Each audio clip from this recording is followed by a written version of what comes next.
There you go. So I'm going to share the recording with you all after every class. So in case you want to watch it again, or in case you need something just a little bit more, then I will share that recording with you all tomorrow. And I want to thank you for coming to class tonight. I'm Kathy Adams Clark, and just to tell you a little bit about me, I'm a professional photographer. I've been doing this now for 26, 27 years, something like that. And I've been published in most of the major magazines: Texas Parks and Wildlife, Texas Highways, AAA Magazine, National Geographic Books, just all kinds of things along the way.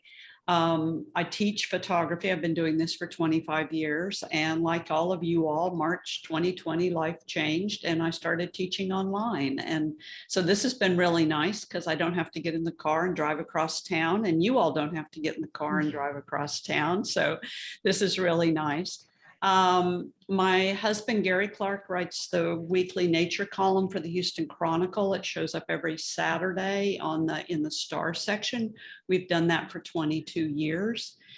And then Gary and I also have 10 books on the market, from Backroads of the Texas Hill Country to Backroads of Texas, to Enjoying Big Bend National Park, Photographing Big Bend National Park.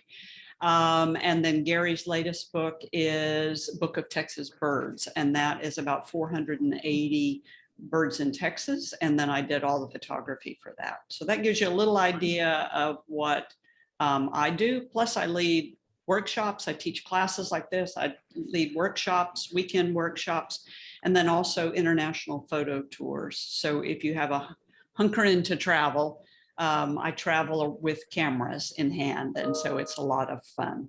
Okay, so tonight what you're going to learn, I've given you your handout already, and you've got your camera in front of you, right? And it's turned on. Okay. I have one Sony user. Sam, you're the Sony user, and then I've got two Canon users.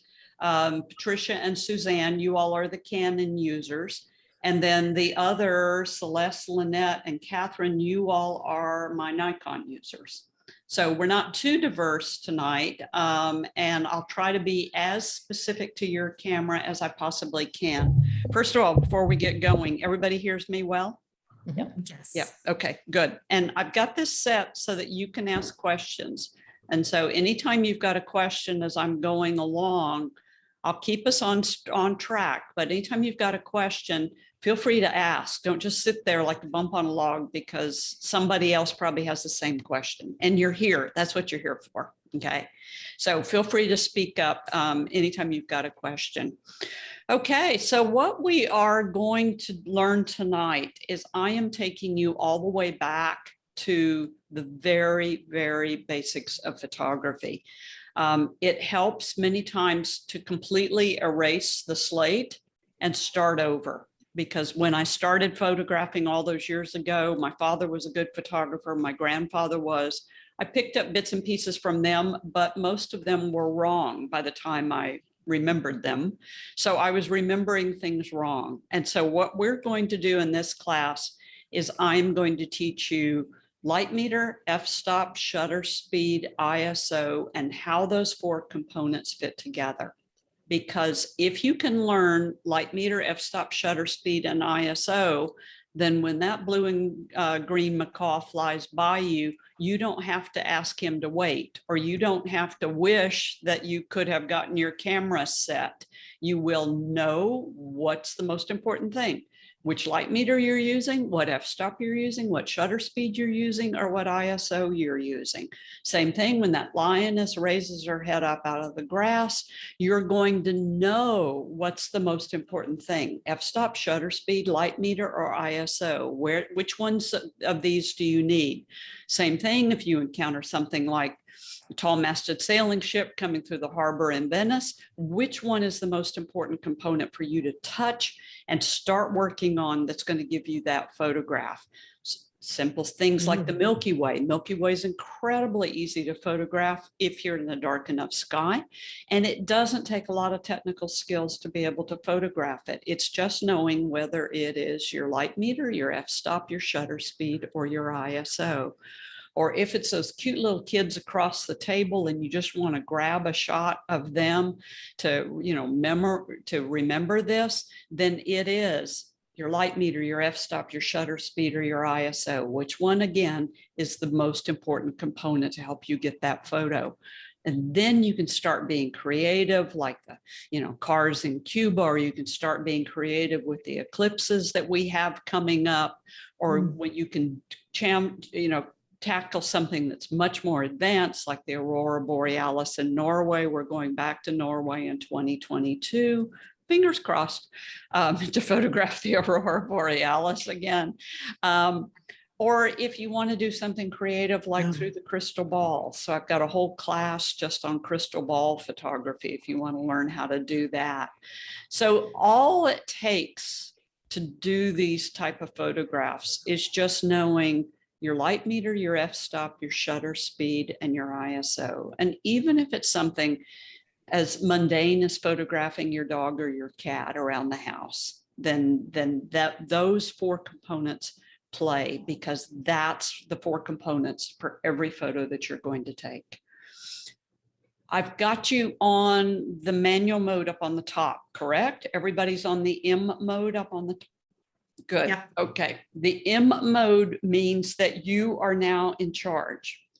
We are not relying on any automated modes for these cameras anymore. You are in charge. And I think and then if you have a fold out screen, by the way, we're not going to use the fold out screen pulled out like this. It's going to break eventually. You're going to drop it and it's going to get broken. If you have a fold out screen that comes out like this, then you're going to fold it back and put it flat up against the back of the camera. And I know, Sam, you're using that Sony, and so it's got that pull-out screen just a little bit on the back, but we're just going to use these right up flat against the back of the camera. And then an important thing for all of you all is this little dial if you're a Canon, or it is a lever if you are Nikons, and it's called your diopter. And everybody found your diopter? Okay, the diopter is when you look through the viewfinder, you push the shutter button halfway down, and then you roll that little dial if you're a Canon user, or you push the lever up and down if you're a Nikon or Sony user, and you adjust the view through the viewfinder for your eye prescription. So if you hand somebody else your camera, they may not be able to see through the viewfinder clearly. And sometimes you'll get people who look through your viewfinder and they'll say, I can't see anything through there. Okay, well, it's because it's not set for your eye prescription. And so you're setting it for your individual eye prescription. If you're wearing reading glasses right now because of the computer, then you want to set it for your distance vision. So it's not set for your close-up vision. So everybody found your diopter? Yeah? Mm-hmm. Okay, good. Because that's not affecting the focus of... Doesn't have anything to do with the focus of the picture at all. Except if you don't have that diopter set, you can't see all the controls through the viewfinder. So that's why it's so important, is so that you can see all the controls through the viewfinder. Okay, so I'm going to start with some of your, I'm just going to go through all of your, you know, hodgepodge of your cameras right now. And I just want to touch on these things that are important for you all before I get started. So Suzanne, you've got that 7D, right? And you as well as Patricia, you all push your info button 3 times on the back of your camera and you get a display screen that looks like this, correct? Yep. Okay, so I want you to get a display screen that looks like this. Suzanne, on your camera, you will then push the Q button, and the Q button activates all of these options throughout your menu. And then when you push your Q button, you can push this little toggle switch right here to move between all the options on your menu. Or, Suzanne, you can push these little buttons in this little toggle right here, this larger toggle, and this will allow you to move through them also. Okay. And then make sure that your lock button is on unlock and not locked, because otherwise you can't do anything back here. Yep. Got it. Okay, good. And then Suzanne, up on the top of your camera on the 7D, you have a lot of your buttons also right up here. And so later on this class and next class, you've got a whole lot of your buttons right up here. Okay. Yeah. There we go. Okay. And then that's the 7D again. Okay. Sam, on your camera, on your Sony. So yours is a much smaller camera, which means almost all of your controls are inside of the camera. So you're going to end up having to do some more menus, except if you go onto your back display and you push display, right here, then you get a screen that looks sort of like this. And that allows you now to have most of your controls on the outside of the camera. So you don't have to go digging through menus. Did you find that already? It was already on. It's already on. Okay. I didn't find it, but Okay. I'm glad to know how to put it back on when I eventually use it. Yeah. It's this little display button right here. So that's how you get it. And then you also have some controls on the outside of the camera. But your main one is going to be this display and then being able to move around all of these really fast. Okay. And then the Nikon 3500, that's Celeste, right? Yeah, so that's yours. Yours is the same thing. It's a smaller camera. It has, a couple of dials up here, but your back display panel is when you push the I button. And then you get a display panel that looks like this, correct? Okay, good. Mm-hmm. And then you press that I again and you get these down here light up. Yes. Yes, good. And then that allows you to move around between all of those controls. So that's how and then you've got some things on the back, like your a couple of buttons on the back, but most everything you're going to find right through that I button. Okay. And this is typical on the Nikons. We're going to use the I button. So the Nikon 500, Lynette, this is your camera, correct? Yes. Yes. Okay. So the 500, then we have a different control button right over here on the top, but your back display panel looks the same if you push your I button. Correct? No. No?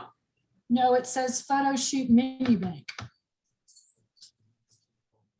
Push the info button then. Oh, there it is. Got it. Yay, good. Okay, so I'll yours push it is twice. push twice. Good. Okay. Good.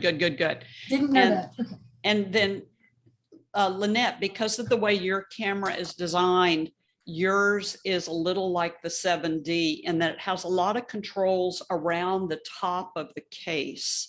Right. So if you look up on the top, you've got a lot of controls there. If you look over on your left-hand side, you've got a lot of controls there. So you also have a lot of controls that are actually on the body of the camera without having to dig into a smaller menu. Mm-hmm. Okay, so we'll come back to that one as we go along. And then the 5200, Catherine, this one's yours, right? Right. Yeah, so this is just, once again, it's a little smaller body. So that means that we've got to kind of go inside sometimes to make some changes on it. But your back menu looks a little like this one. Right. And then when you push that I button 1 time or 2 times, then these will turn gold down here, correct?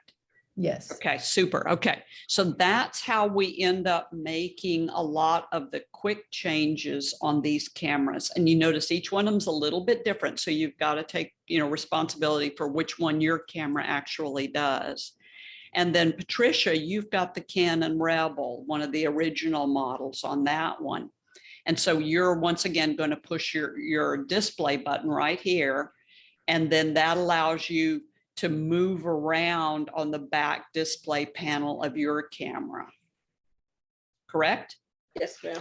Good. And then you've also got some controls on the back. So you notice that the 3 top ones around this toggle are frequently used items. Okay. Okay. So that's just a little overview of each one of your cameras. Now, I would like you all to make sure you're on the M mode on the top of the camera, correct? Yep. Okay, good. Now I want you to look through your viewfinder and I want you to push your shutter button halfway down. And when you look through your viewfinder and push your shutter button halfway down, you will see a scale that's down in the bottom that looks a little like what I'm showing you on the screen.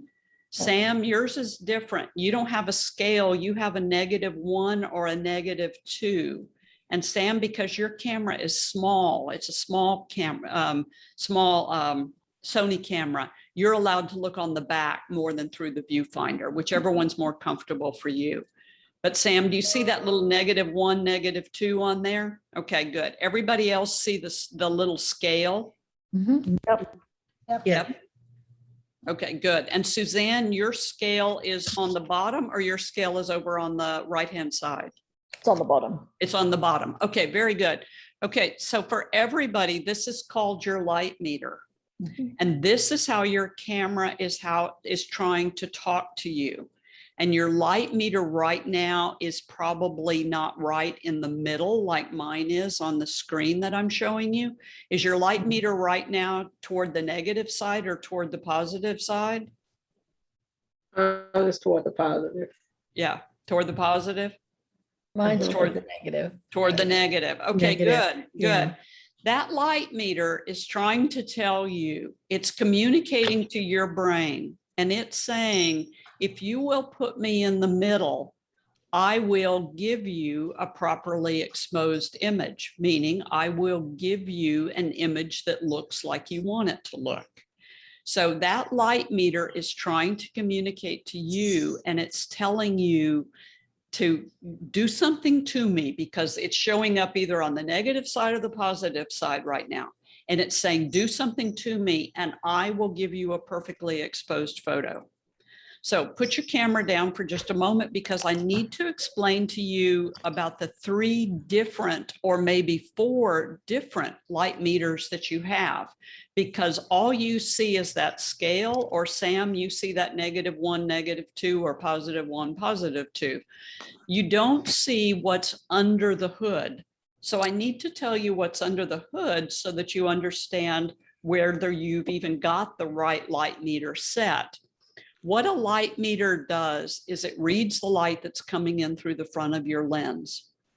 That light's coming through the front of the lens. It runs across the light meter, and then the light meter then shows you on that scale, either move me toward the left or move me toward the right to get me in the middle.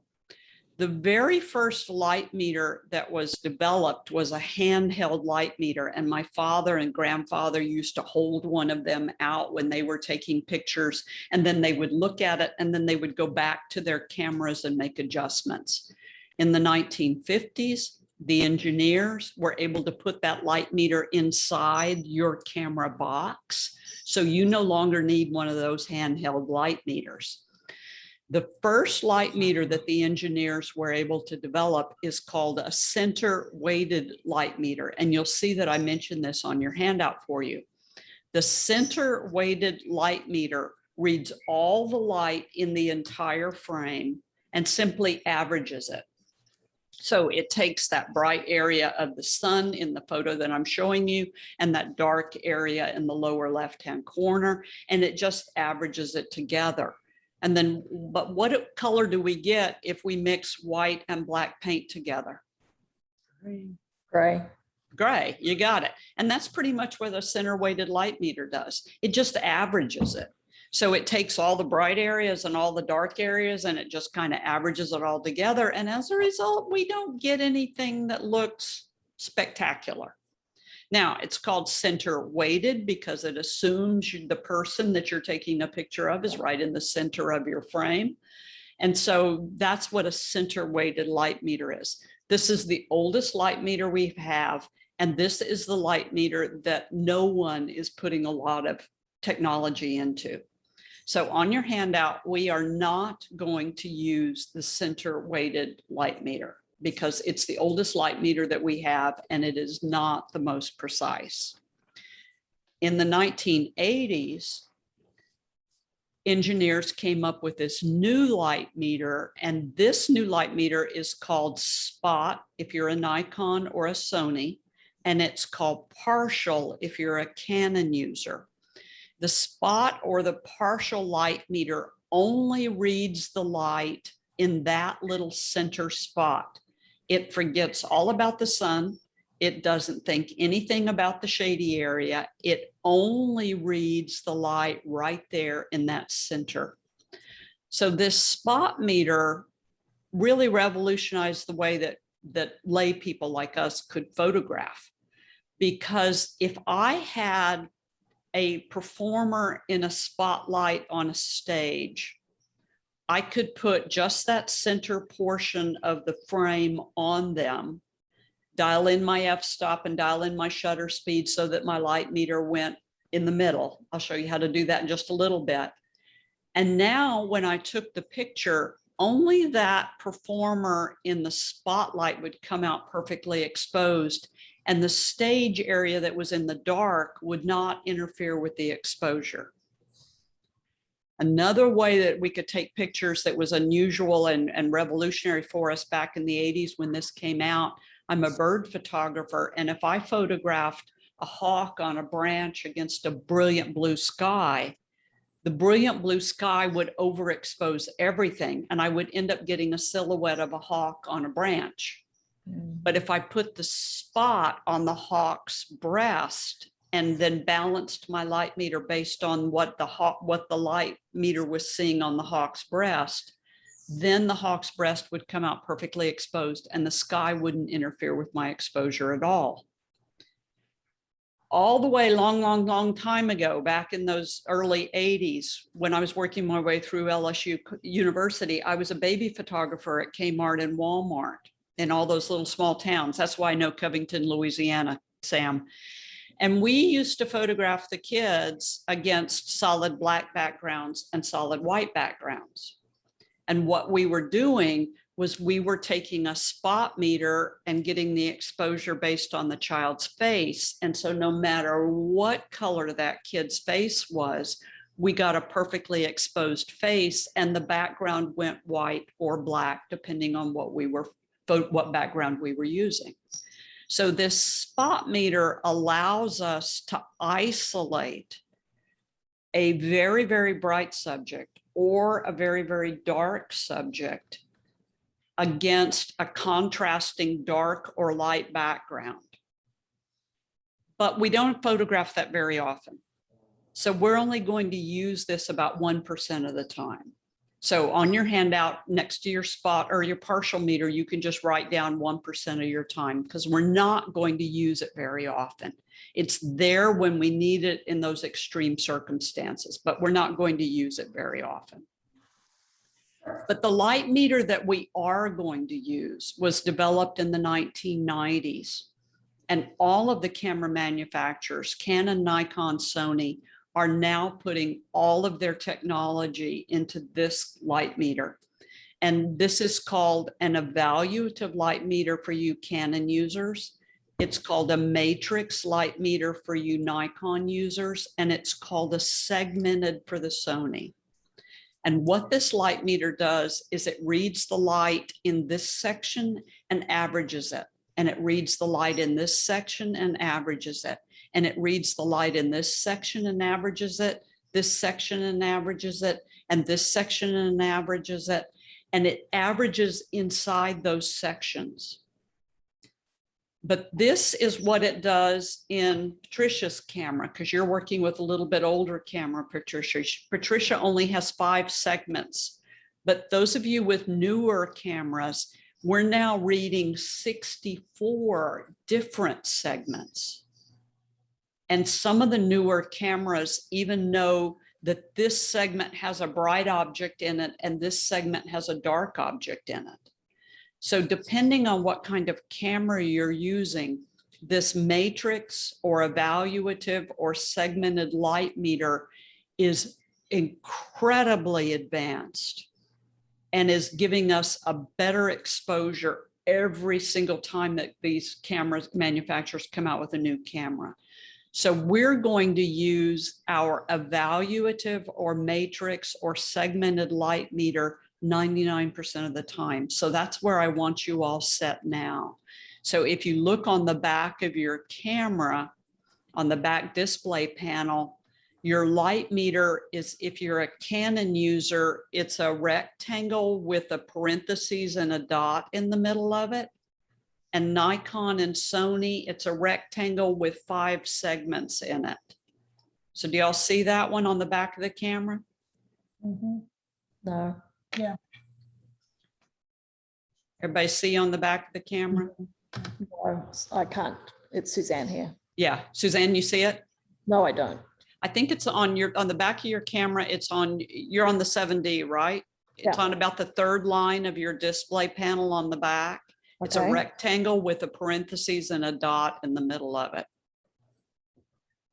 And if you look, Suzanne, if you look on top of your camera, you also have a button that has a rectangle with a parentheses and a dot in the middle of it. You see it now?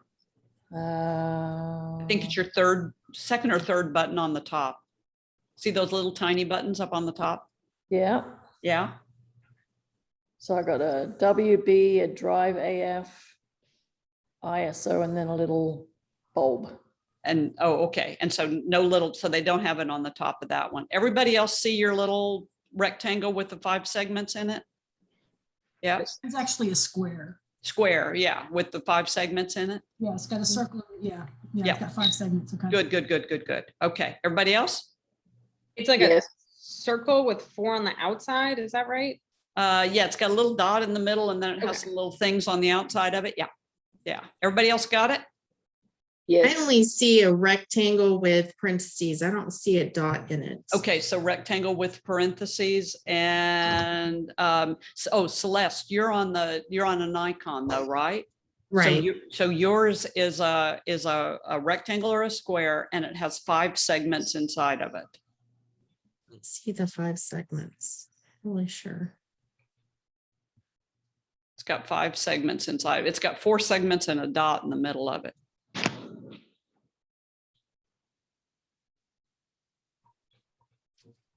Nope, I'm going to scoot back real fast. I'm going to show it to you. Okay, sorry. See right here? Oh, okay. Oh, that one. Oh, Yeah. okay. I was looking at the one to the left of that. Yes, Yeah, I see it. Yeah. Okay. Okay. Nikon users, was- you'll see it. I was in the wrong spot too. Okay, okay. So it's got little Yeah, I 5 see it. segments inside of Yeah. it. Okay, everybody's got that? Okay, Canon users, you all have yours? Yes. And Sam, you've got yours? Yeah, good, good, good. Okay, so let's go back to where we were. There we go. Okay, so if I used my evaluative light meter to balance or under the hood, the machine, because you've got to know what the machine is under the hood. This is a little like in my car. I have a drive mode, a sport mode, and an eco mode or something like that. I never change that. I don't know what it does. So with your light meter, this is a little like having one of those things that you don't really know what happens when you push the button, but now I'm telling you what happens when you push the button. And so if I used my evaluative or my segmented or my matrix light meter and pointed my camera at this sunset, and then I'm going to do one more thing, and I'll tell you about this in lesson 2, but I won't tell you right now. If I did that, then this is what my picture looks like. But if I used my spot meter and did exactly the same thing, pointed it at the scene, dialed in my f-stop, dialed in my shutter speed to get that scale right in the middle, if I used my spot meter, this is what my picture would look like. Oh, wow. Because the spot meter is only looking at this portion right here on the side of the shrimp boat. And since I put that on, I turned my camera on to spot meter and I pointed it at that little section. And I said, what I'm telling the camera is balance the light meter on that little section. So it properly exposed that little section. So the difference between the 2 photos, and you see the sun's going down, then that's just because it's a dull evening and I'm just playing with my camera. The difference between the 2 photos is this one over here, the darker silhouette, was done with my evaluative matrix light meter, where it's looking at all the light in the entire frame. And the one over on the right is done with my spot meter, where it's, or spot partial as Canon calls it, where I'm telling it only look at this area right here and only properly expose this area right here. So you need to leave your camera on your evaluative or your matrix light meter or your segmented light meter in your Sony. You need to leave it on there. But if you ever encounter a subject that's pretty light against a fairly significant amount of dark background, where you think that this might throw that light meter off, then this might be a time when you want to punch the button, rotate the dial, and go to spot meter. But once again, that's only going to be about 1% of the time.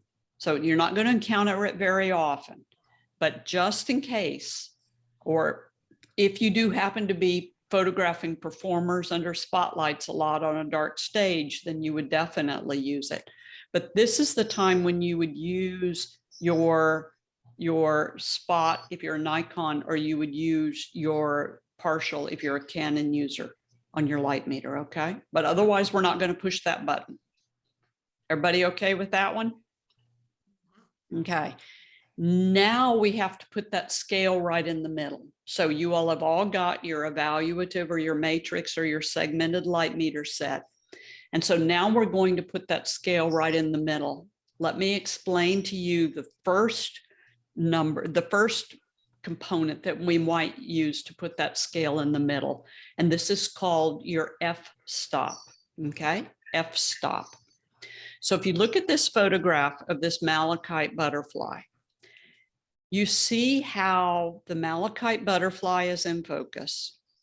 A little bit of the flower is in focus. A little bit of the leaf is in focus. But you see how the background is out of focus. See that? Mhm. So the reason that that background is out of focus is that when the human eye looks at a photograph, we ignore everything that is out of focus and we only study what is in focus. And by studying what is in focus and ignoring what is out of focus, then we as a photographer can draw our viewers' eyes' attention to what we want them to look at.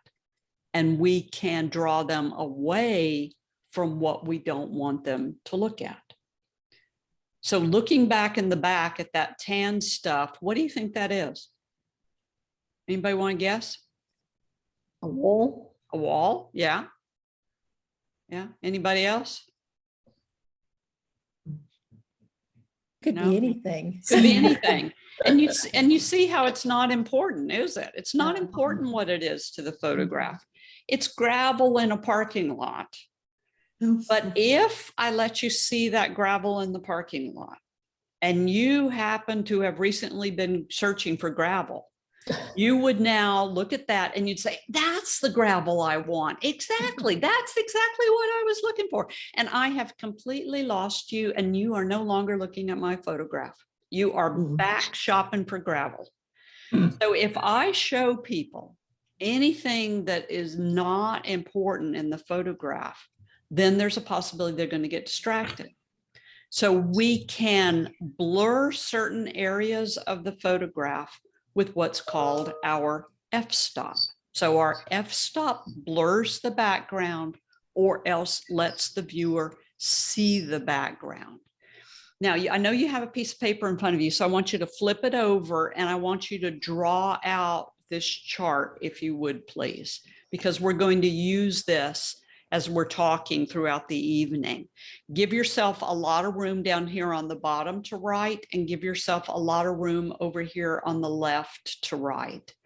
But you're going to draw a straight line going across, and then underneath it, you're going to put the numbers 2.8, 3.5, 4.5, 5.6, 6.8, 8, 11, 16, 22, and 32.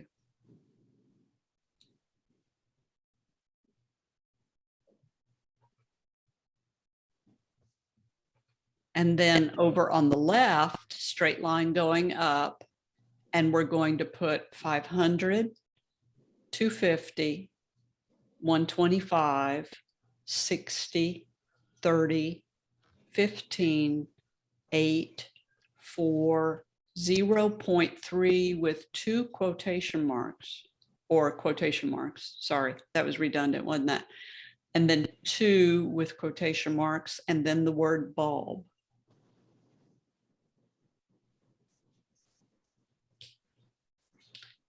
These numbers down here on the bottom, these decimal numbers, 2.8, 3.5, 4.5, 5.6, 6.8, 8, 11, 16, 22, and 32. These are called f-stops. F with a slash mark, and then the word stop. So these are called f-stops. If you look at that, that's F, the function symbol in math, a slash, a division symbol, and then the word stop. So it is a mathematical formula. It is a fraction, but we never, ever, ever, ever have to know why it's a fraction. Okay. So these f-stops are the numbers that you see through your viewfinder, or you see on the bottom of your back display screen. These f-stops, 2.8, 3.5, 4.5, 5.6, 6.8, 8, 11, 16, 22, and 32. These are the numbers we talk about. What f-stop should I use, Kathy? I think you should use a 6.8. What f-stop are you going to use, Patricia? I think I'm going to use an 11. Or do you think I should go all the way to 16? When we download our photographs into our computer, we're going to be able to see that we used an f4.5 or we used an f5.6. When I post pictures on Facebook, I try to tell people that I used an f8 or an f10 or an f16 to help them to learn. So these are the numbers that you and I use to communicate. These are the numbers that we see through our viewfinder. So these numbers are called our f-stops. What we don't see is going on inside the camera. I'm a big advocate of you all knowing what's happening under the hood, if you haven't caught on. It's a little like learning how to bake and knowing the science of why yeast does what it does, or why baking soda does what it does. If you don't understand what's going on behind the scenes, then sometimes you're ending up making mistakes. So what's going on behind the scenes that you are not seeing is this thing called an aperture. And this is in your lens. So it's not in your camera, it's in your lens. And this aperture is a circular opening, and it lets light come through the lens and hit your sensor. When you have a 2.8 f-stop, your aperture is really big. So draw yourself a big circle. And then when you go to 3.5, your aperture gets a bit smaller. And when you go to 4.5, your aperture gets a bit smaller. And when you go to 5.6, it gets a bit smaller. And when you go to 6.8, it gets a bit smaller. And when it goes to 8, it gets smaller. And 11, it gets smaller. And 16, it gets smaller. 22, it gets smaller. And at 32, it's just a pinprick of light coming through. So as you move your f-stop through the f-stop scale, what's happening inside your camera is the aperture is either closing down as you're going toward 32, or it's opening up as you're going back toward 28 or 2.8. So your aperture inside your camera is opening and closing. So once again, you kind of go, well, okay, Kathy, that's real interesting. But the magic happens with this thing called depth of field, DEPTH -of -field. And at 2.8, make yourself a little teeny weeny line. Because if you use a 2.8, only about a 1/16 of an inch of your photograph is going to be in focus. And if you go to 3.5, you get a little bit bigger line because maybe 2/16 of an inch becomes in focus. And if you go to 4.5 f-stop, then more stuff is in focus. 5.6, give yourself another bigger line, more stuff is in focus. And if you go to 6.8, more stuff is in focus. And if you go to f8, more stuff is in focus. And under f8, make yourself a real thick, nice, bold line. Because there's an old saying in photography called F8 and be there, meaning just put your camera on F8 and start photographing, because most stuff will be in focus. So you're not going to blow the background out. You're not going to blow the foreground out. Most stuff will be in focus. And then as you move to F11, more stuff is in focus, and 16, more stuff is in focus, and 22, more stuff is in focus. And when you get to F32, infinity is in focus. And so if you ever want to take a picture where from the very front of what the lens can see, all the way to the mountains on the horizon are in focus, then you're going to choose an F32. And if you look at this, some of these things aren't kind of in harmony with each other. 2.8, small number, big opening, little bit of depth of field. 32, big number, small opening, lots of stuff in depth of field. The way you can remember this is that at 2.8, 2 things are in focus. And at 32, 32 things are in focus. The bigger the number, the more stuff is in focus. The smaller the number, the less stuff is in focus. Okay? So if you decide that you want to take a photograph that has a really blurry background to it, then you're going to choose an f-stop in the 3.5, 4.5, or 5.6 range.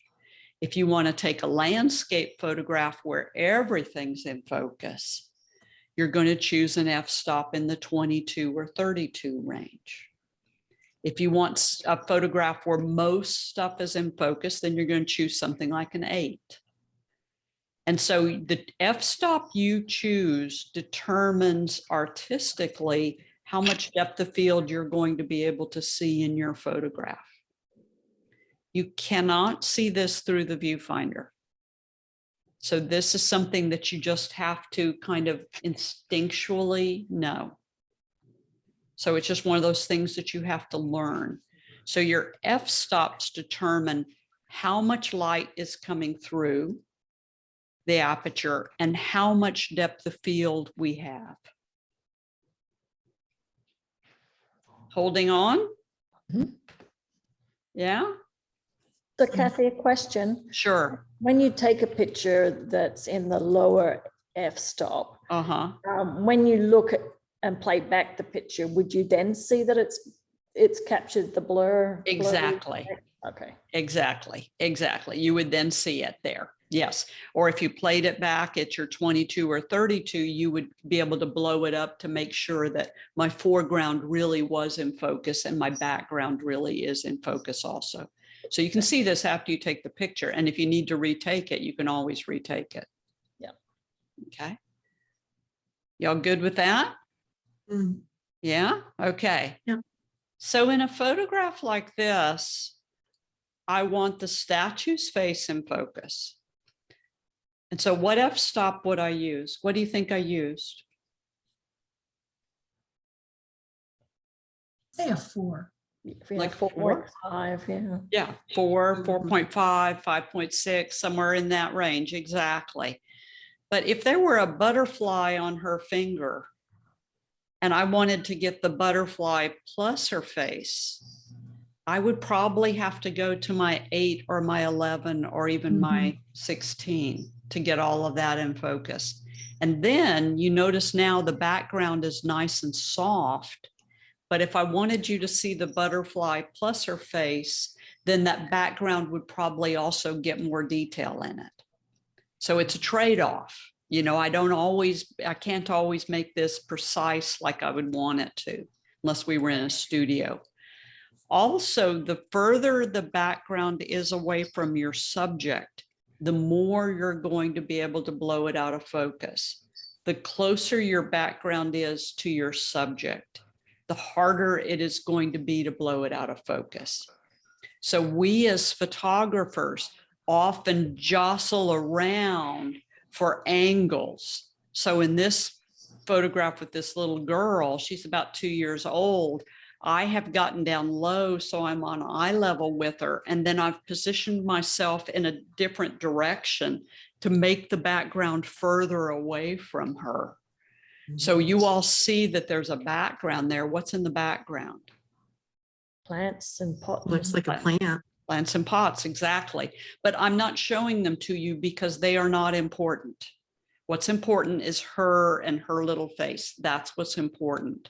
Now look at the photo closely and you'll see that her ears are out of focus. And so her face is in focus, but her little ears are out of focus. So probably what f-stop am I using? Probably 3.5. 3.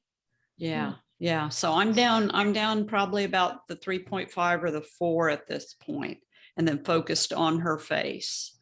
But the further you are away from your background, the more you're going to be able to soften it. The closer your background is, the harder it's going to be to soften it. So your f-stops either soften your background or accentuate your background, depending on which one you're using. So here, for instance, it's not important that what swing she's on, so I don't need to show you the entire swing. What's important is her and her face. It's not a commercial for a swing. This is a picture of her. And so I'm using this 4 or 5.6 because the background is a long way off. You all see that I'm in a garden of some sort. It's understood that I'm in a garden. You all can see that. It's not important to the photograph that I show that to you.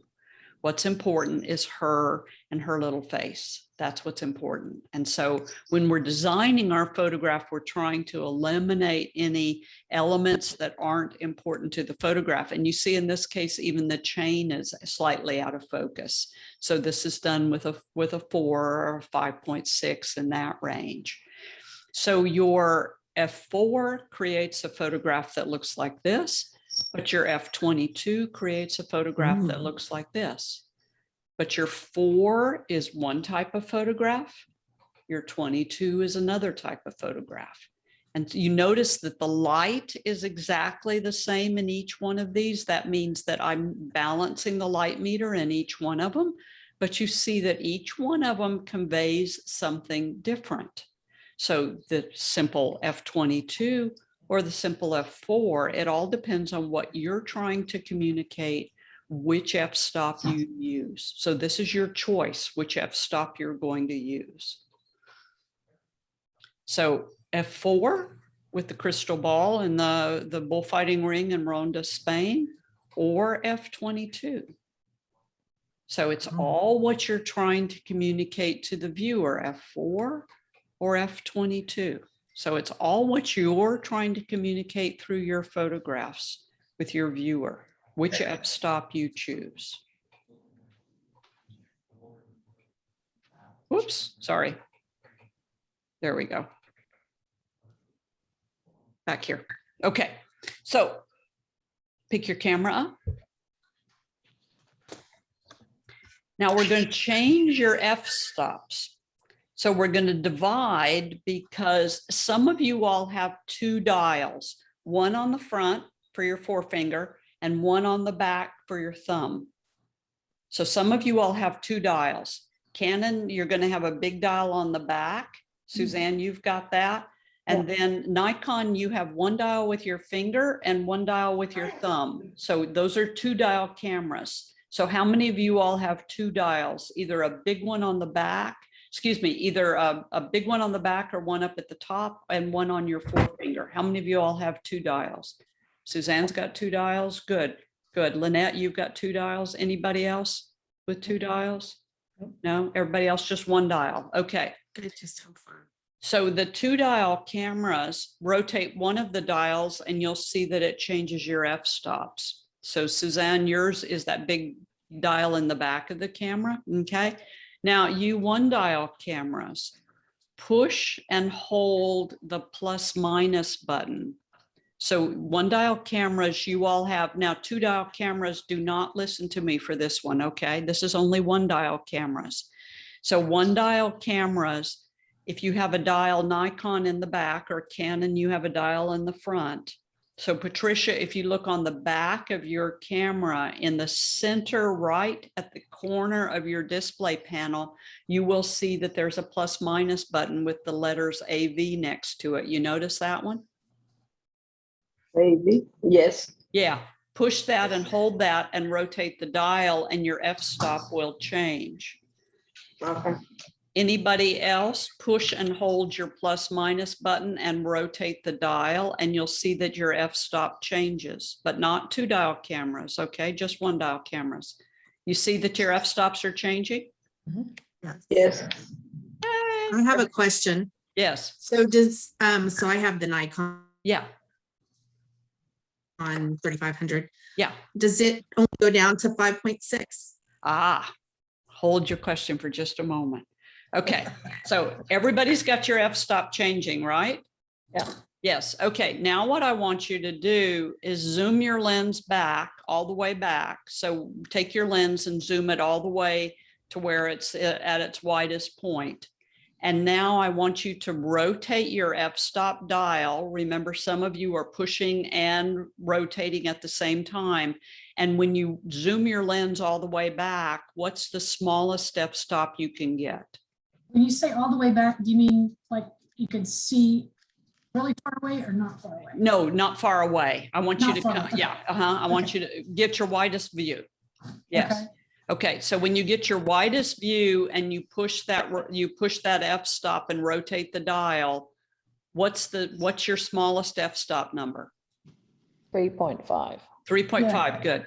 Yeah. 3.5, 3.5, I have Okay. 3.5. Yeah. Okay, 3.5. I got 3.5. Patricia, what'd you get? It's like 5.6. Oh, no, 5 point- 3.5. 3.5.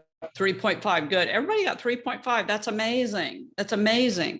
Okay, now I want you to rotate the dial in the opposite direction. Don't change your lens. Leave your lens where it is.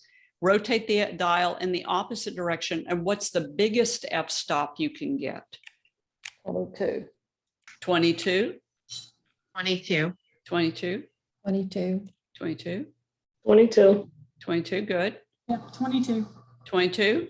Sam, 22 on yours? Me too. Yep. Yeah, I cannot believe it. I mean, we just might as well go play the we might as well go play the lottery tonight. Okay. Okay. So what that means, according to that lens, because your aperture, your f-stop is in your lens, that the smallest f-stop you can get is a 3.5 and the biggest f-stop you can get is a 32. But now I want you to zoom your lens so that you're looking at something further away. And when you zoom your lens, what's your smallest f-stop you can get?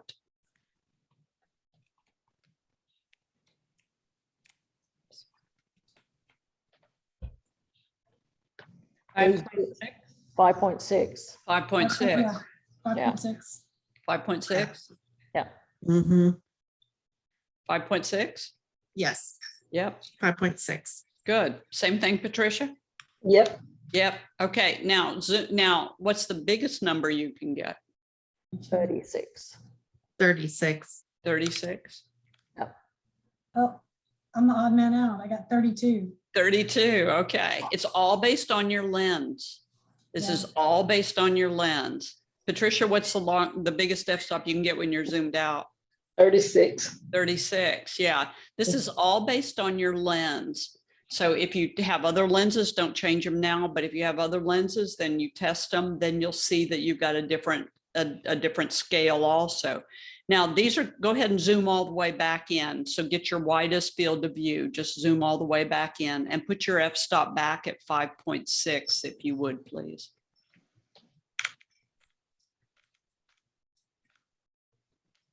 Now these are called variable f-stop lenses. So a variable f-stop lens means that when you zoom in or out, then you can no longer get 3.5 like you did before. The smallest f-stop you can get is 5.6. And when you zoom out the other direction, you can only get a next bigger number and not the other bigger number. That makes the lens lighter and less expensive. So if you had a lens that was not a variable f-stop lens, it would cost in the upper hundreds to thousands, and it would be much, much heavier. So the nice thing about a variable f-stop lens is it's lighter and it's less expensive. It just means that we give up a couple of our f-stops when we zoom all the way out. So that's all that it means. So a variable f-stop lens is not a bad thing to have at all. It just means that it's a little less expensive and a little lighter. So that's what a variable f-stop lens is. Okay. So now you know where your f-stops are, and we're only an hour into class. So pat yourself on the back. You know what your light meter is, and you know where your f-stops are. Okay. Now, if any of you all have in your camera bag, and you don't need to go get it right now or anything like that, but if any of you all have one of those 50 millimeter lenses, or you have a 35 millimeter lens or something like that. These are some of these just single lenses. They don't zoom one way or the other. You don't have to put it on if you've got it. But these lenses are kind of the darling of the Instagram crowd because they are designed to give you a beautiful blurry background, very, very soft blurry background. And this is a 50 millimeter 1.4 millimeter f-stop lens. Now, 2.8, I told you, is about a 16th of an inch. So a 1.4 is even less than that.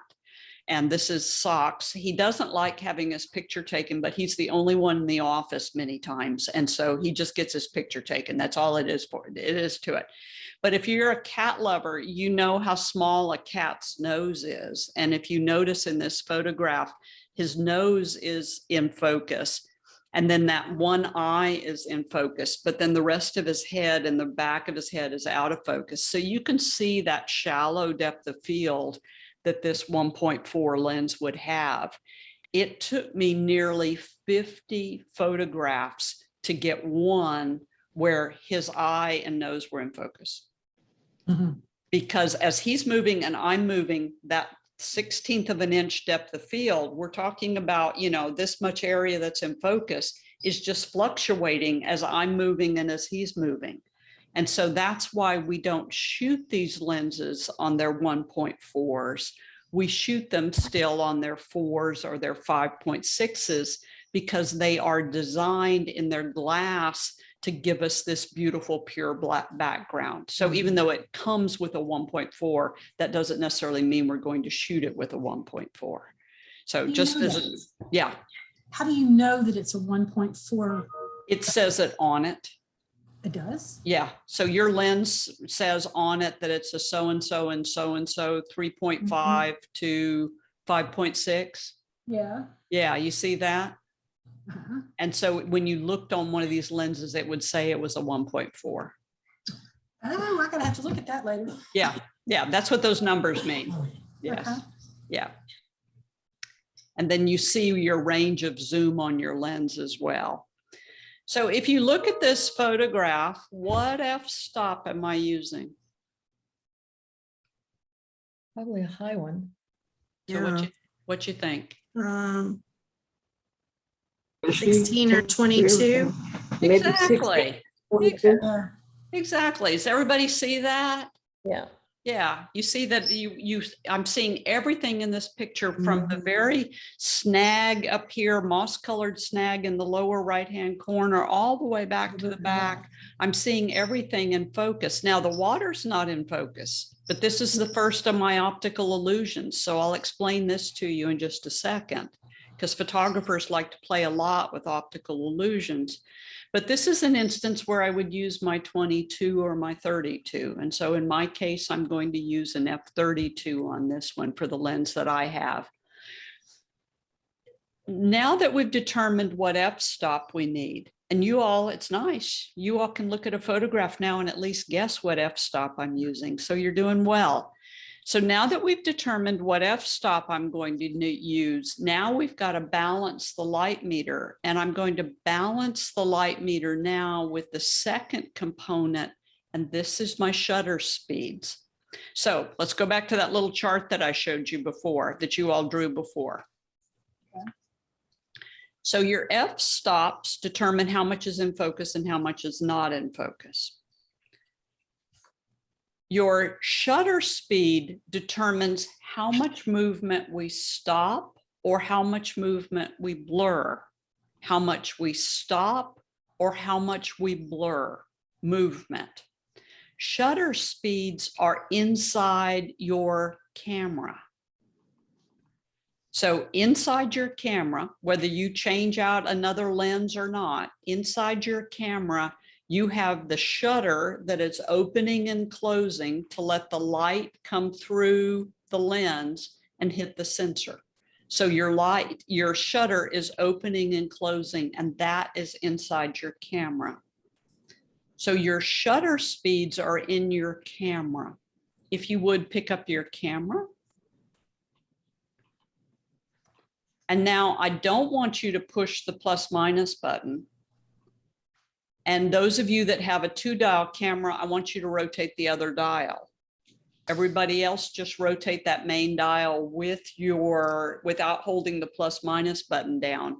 And that is changing your shutter speeds. So do you see that your shutter speeds are changing? Mhm. Yeah. Yes. Yeah.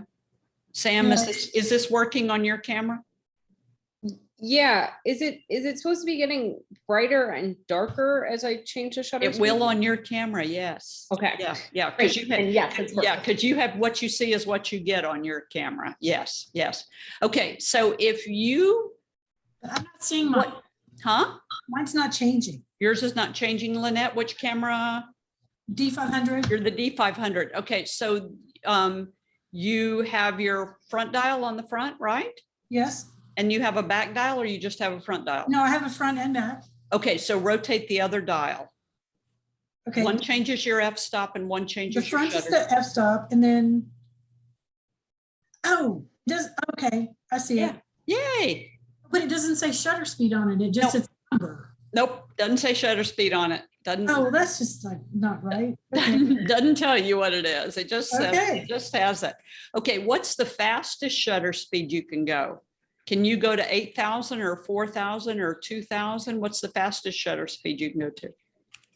8,000. 8,000. Good, 8,000. 4,000? That's really fast. 4,000. Mine's 4,000. 4,000? 4,000? Sam, how high's yours go? 4,000? 4,000, good. Tricia, how high? 4,000? Yeah. There she is. I think Tricia froze for just a second. She's probably coming back in. Okay, so you can get between 4,000 and 8,000, right? Which is super, super fast. So this all depends on what camera you're using and what body you're using, how fast your shutter speed is going to be. But that's how fast your shutter speeds can go. 8,000, super, super fast. 4,000, really super fast. So most of the time we can do everything we need at 4,000 without having to even go into the 8,000, but the 8,000 is nice to know it's there. Rotate your shutter speed dial again, but I want you to go to the very first time you see quotation marks. The very first time you see quotation marks, and you're going to see you've got a lot of numbers in between. Yeah. When's the first time you see quotation marks? Zero Quotation mark? 3. 3, good, good. That's 1/3 of a second because it's a decimal. What's the first time you get to quotation marks? 1. 1. Mine is a 1. 1, yeah, yeah. Point Nikon's it's usually 1. Sam, when's the first time you get to quotation marks? 0.4. 0.4, it's 1/4 of a second, yeah. Yeah, so that's once you start seeing the quotation marks is when you're in seconds. Prior to that, you're in fractions of seconds, but Sony and Canon both have this kind of rollover point where, you know, a 4 by itself is 1/4 of a second, but a 0.4 is 1/4 of a second also. So we've got two numbers that mean exactly the same thing. So don't worry about it, either one of you all. And then you notice that as you continue to roll that dial, you go to 5 seconds and 10 seconds and 15 seconds and 20 seconds and 30 seconds. You see that? Mhm. Yeah. Okay. So these Crazy. are where we don't use some of the super fast shutter speeds. These are the slow shutter speeds that we do a lot of beautiful creative photography on these slow shutter speeds. And so some of these slow shutter speeds are a lot of fun. Come back, I'll teach you some more stuff we can do with those real slow shutter speeds. And then you get to this word called bulb, or some of you don't go to bulb, but you've got a B up on top. And bulb is as long as you hold the shutter button down, the shutter will stay open. So there are some creative photographs where we hold the shutter open for like 4 minutes. And these are some fun things. Obviously, we're in the dark when we're doing this, but these are some fun photos. So that's what bulb is. Wow. So do you notice how many shutter speeds you have? Because I've only given you on this chart a few of them, but you see how many shutter speeds you have? And so on your handout, I have given you 5 benchmark shutter speeds. And the first one is 1/8 of a second, because 1/8 of a second is where water blurs. Water always blurs at 1/8 of a second or slower. So starting at 1/8 of a second, water blurs, always blurs, no matter what, always blurs at 1/8 of a second. So in that previous photo that I showed you of the Segovia River down in Costa Rica, when I saw that river, I knew good and well what I wanted to photograph. I wanted all my depth of field, and I wanted to blur that water. Why do I want to blur that water? Because as a photographer, once you learn how to blur the water, then that's all we ever do from there on is blur water. So once you learn how to do it, this is it. That's all we ever do. So camera's on the tripod, I go trotting down to that river, I set it up, I do my composition, I do my f/32. And now when I look through my viewfinder and move my shutter speed dial, that light meter scale is going to start moving. And hang tight, because I'm going to let you balance your light meter in just a second. But as I move my shutter speed dial, my light meter goes into the middle. And when it goes into the middle, it goes into the middle at f/32, 1/8 of a second. So brain has to kick in. What happens at f/32? All my depth of field. What happens at 1/8 of a second? The water blurs. Exactly what I was looking for.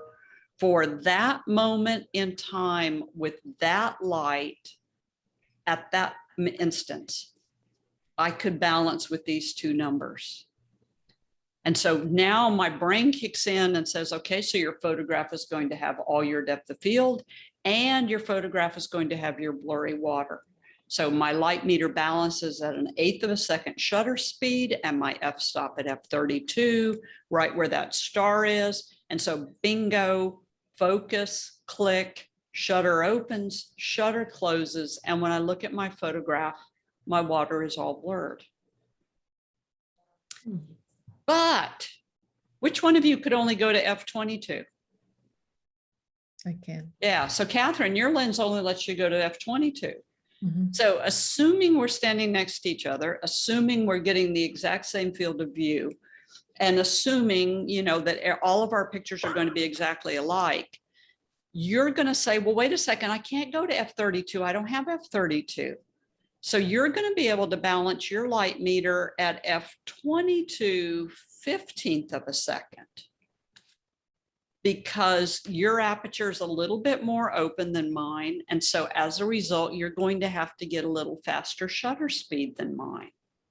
And so then Catherine's going to say, wait a second, I don't know if she throws a tantrum or not, but she's going to say, whoa, I came here to blur my water. But you can't blur water because 1/15 of a second doesn't blur water. But if we wait about 15 minutes for the sun to go down and the light to fade, then Catherine at that point will be able to do f/22 at 1/8 of a second. And then I'll be at an f/32 at 1/4 of a second. You see how that's going to work? So this is just simply a graph of equal amounts of light coming through the coming through the lens. So if we go to f16, the light meter would balance at a 30th of a second. And if we went to f11, the light meter would balance at 60th of a second. And if we went to f8, the light meter would balance at 1/25th. And if we went to 6.8, it would balance at 2/50th. And if we went to 5.6, it would balance at 500th. Mhm. So I have all of these options for balancing my light meter. But the one I want is the combination of the two numbers that gives me the photo that I'm looking for. Because each one of these, the places where I can balance my light meter, each one of them is exactly equal. The same as 4 plus 0 is 4, and 3 plus 1 is 4, and 2 plus 2 is 4. Each one of these equals the same amount of light. But it's the combinations of the numbers that gives me the photo that I'm looking for. So it's getting the shutter speed right for my subject and getting the depth of field right for my subject. So balancing the light meter, we got lots of different options. And that's why we've got that silly automated mode on the camera, because it'll just choose one of these based on whatever it was set at the factory. But that's not the one you want. So that's why we're on the manual mode now, is because you get to choose the ones that you want. So if I wanted to show a picture to a group of anglers, they're not interested in blurry water because the only people that are interested in blurry water are photographers. Anglers are interested in how turbulent the water is and what kind of little pools are they where the fish hang out in. So if I were showing a picture to a group of anglers, or in my case, I were marketing photos to a fishing magazine, then they would want me to use one of the shutter speeds, faster shutter speeds, as opposed to one of the slower shutter speeds. So a faster shutter speed is going to give me more turbulent water, and the slower shutter speed is going to give me that more artistic water that we're going for. Also in photography, look at the bottom right-hand corner. You see the branch covered with moss? Do you see that down here in the bottom right-hand corner? Yep. Yes. Between the two photos, you'll notice that that branch is still in focus. And then look in the very back of the photo. This is the one at f8. And then this is the one at f32. You see how they all look like they're in focus back in the back? Mhm. And that's because I'm using a super wide angle lens.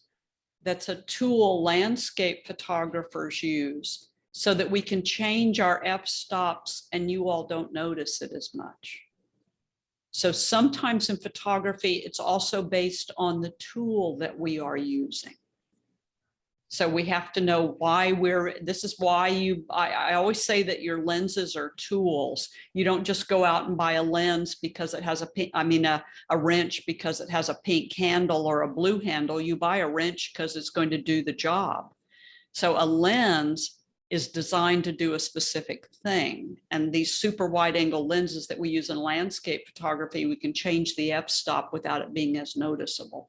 The f-stops are fatter on these lenses is what there is, okay? So I'm not fooling you. I'm just trying to give you as much information as I can without overwhelming you right now, okay? Okay, so your shutter speed controls movement. Water blurs at 1/8 of a second shutter speed. So based on the water in the canal in Venice, what kind of shutter speed do you think I'm using? 22 or 16? Shutter speed. Oh, shutter speed.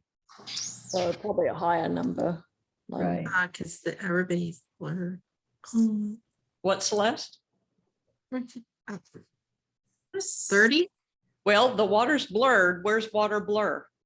An 8. 8. 1/8 of a second. You got it. You got it. So That's you right. can at least assume I'm somewhere around 1/8 of a second because the water's blurred. 1/8 of a second or slower, because I already told you that water blurs at 1/8 of a second.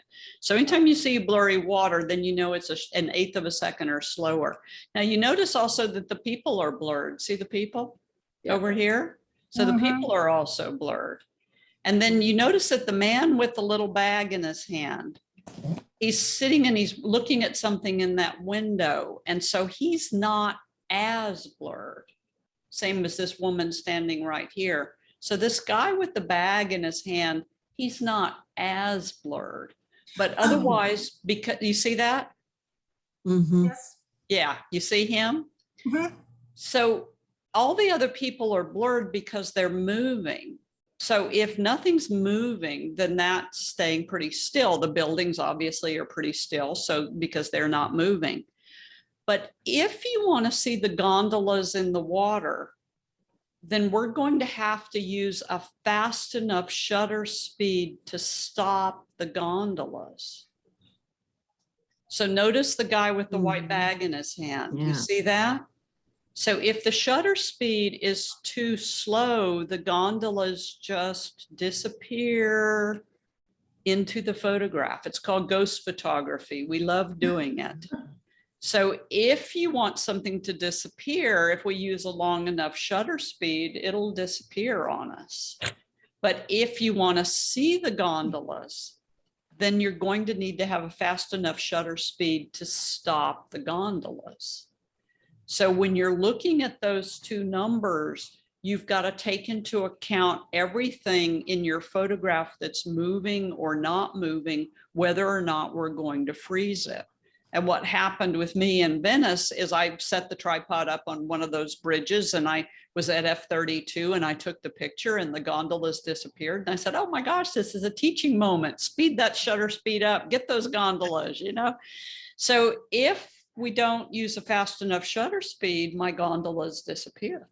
So what shutter speed did you use to get to disappear the gondola? So disappearing the gondolas, I'm 1/8 of a second or slower. I know that. Because if you Okay. think about it, those gondolas are just kind of gliding along. Right. To At the same speed, freeze and it the, blurs the people, makes them look like ghosts. yeah, exactly. Oh, Ghost that is photography. so cool. Yeah. But if I want to stop those gondolas, you notice now you can see the waves in the water, you can see the ripples in the water. So this is probably going on a 1/25th or maybe even a 2/50th of a second. But you see the guy's foot is blurred right here. And then the sailor, who, let's face it, is probably walking fairly fast, he's blurred too. So it all depends on how much movement you want to stop, how fast your shutter speed needs to be. But you see in both photographs, the light is exactly the same. So the light will be exactly the same, but you have to think about those f-stops and shutter speeds and whether they are going to give you the photo that you want. Are you blurring people or are you freezing people? That's what you've got to think about, okay? So pick your camera up if you would. And I want you to put your f-stop on 5.6.